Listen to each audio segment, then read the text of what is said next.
يلا مساء خير يا رب. شفتموه يا اخوان؟ هذا وش دخل بهالبيت؟ هذا وش جاب؟ تعال بسام.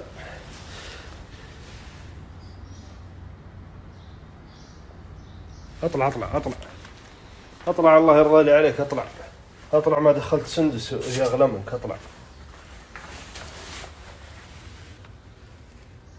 وين فلاح؟ هذا يا اخوان صوت الحديان، اكرمكم الله.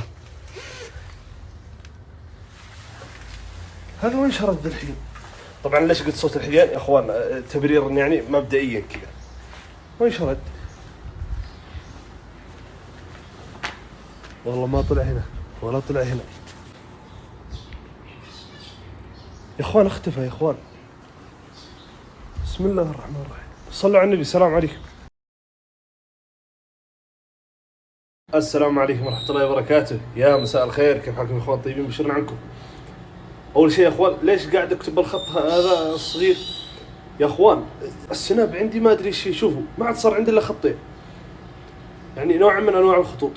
في رمضان كان عندي 7، زمان كان عندي كثير، وكل ما لها تقل تقل تقل لي ما بقي الا هذول الاثنين.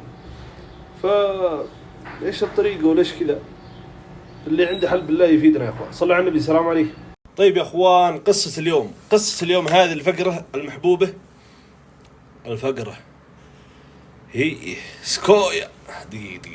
قصة اليوم هذه الفقرة المحبوبة مني أنا بس، والكل يعني ما حد يحبها إلا أنا. ليش ما أدري، بس أنا كذا الوحيد اللي أحبها.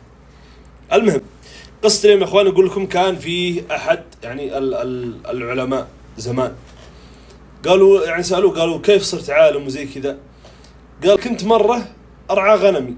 يقول كنت عادي، يعني إنسان عادي، عندي غنم ورعاها وميسور الحال، مستتر والحمد لله. يقول فذاك اليوم جت أم مع ولدها، وقالت لولدها تشجع، قالت يا فلان ادرس وتعلم العلم عشان لا تصير زي هذا الراعي. يقول طالعت في الحرمة كذا، أنا يضرب بي المثل في الجهل، والله لا روح تعلم. وراح وباع غنمه كلها وراح تعلم، وصار من الأئمة والعلماء يعني. فإيش ذي؟ طبعا كان عمره ظن فوق 40 وقتها. إيش المغزى من الكلام؟ يعني خلك كويس دائما. صل على النبي. السلام عليكم. طبعا يا اخوان، القهوة، يا القهوة، على قولة الشاعر، شارب اللي كأنها دم مقهور، نفس السواد ونفس طعم المرارة. طبعا هذا البيت يعني ابدا ما يشهي انك تشرب قهوة، ولكن يا اخوان وجهة نظري يعني ابلغ من وصف القهوة الشاعر الكبير ابراهيم الشيخي، اللي يقول لا يغرك من يسمونها مرة، ما يحل المزاج الا مرارتها. هذا أبلغ بيت سمعت في وصف القهوة، تبارك الرحمن.